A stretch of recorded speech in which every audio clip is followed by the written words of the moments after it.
ఉద్యోగ పెన్షనర్స్కి సంబంధించిన ఐఆర్ ప్రకటన వచ్చేసింది. ముఖ్యంగా ఈ యొక్క ఐఆర్కి సంబంధించి ఎంత శాతం ఇవ్వబోతున్నారు అన్నదానికి సంబంధించి తాజా సమాచారం మనకి ఇప్పుడే రావడం జరిగింది. సో పూర్తి సమాచారం చూద్దాము. పూర్తిగా చూడండి, అప్పుడే నేను చెప్పే సమాచారం అర్థమవుతుంది. మన ఛానల్ని ఫస్ట్ టైం చూస్తుంటే ఖచ్చితంగా ప్రతి ఒక్కరు సబ్స్క్రైబ్ చేసుకోండి. అలాగే మీకు వీడియో నచ్చితే తప్పకుండా లైక్ చేయండి. చాలామంది లైక్ చేయడం మర్చిపోతున్నారు. లైక్ చేయడం వల్ల ఇటువంటి ఇంపార్టెంట్ న్యూస్ మన ప్రభుత్వ ఉద్యోగులకి, పెన్షనర్స్కి అందరికీ చేరుకుంటుంది.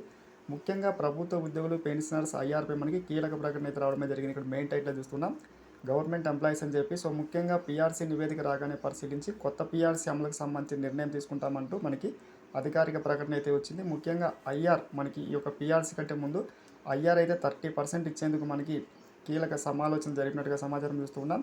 ఉద్యోగులకు సంబంధించిన పెండింగ్ బిల్లులు మొత్తం 4,575 కోట్లు అయితే ఉన్నాయి ఫ్రెండ్స్. ముఖ్యంగా ఈ ప్రభుత్వం వచ్చాక ఉద్యోగుల పెండింగ్ బిల్లులు క్లియర్ చేసేందుకు ప్రతి నెల 700 కోట్లు క్రమం తప్పకుండా చెల్లిస్తూ ఉంది.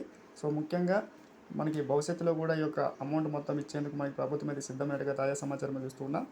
700 కోట్ల నుంచి 1000 కోట్లకు పెంచాలని చెప్పి విధానపరమైన నిర్ణయం తీసుకునే ఆలోచన ఈ ప్రభుత్వం అయితే చేస్తుందని చెప్పినట్టు చూస్తున్నాం. ముఖ్యంగా ఉద్యోగుల మెడికల్ బిల్లులను మొత్తం క్లియర్ చేశామని.